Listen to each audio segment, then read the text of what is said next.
ጋዜጠኛ ታሪኩ ኦላና ከዚህ ዓለም በሞት ተለየ።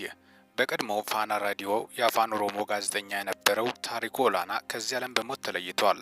በ1957 በቀድሞ አጠራሩ ወለጋ ክፍለ ሀገር ግምቢ አውራጃ ላሉ አሳቢ ወረዳ የተወለደው ጋዜጠኛ ታሪኩ ከአዲስ አበባ ዩኒቨርሲቲ በአካውንቲንግ የመጀመሪያ ዲግሪውን አግኝቷል።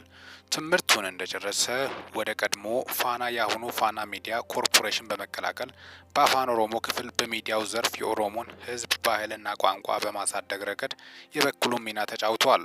ባለትዳርና የሁለት ሴት ልጆች አባት የነበረው ጋዜጠኛ ታሪኩ በሕክምና ሲረዳ ቆይቶ ትናንት ሌሊት በተወለደ በ61 ዓመቱ ከዚህ ዓለም በሞት ተለይቷል።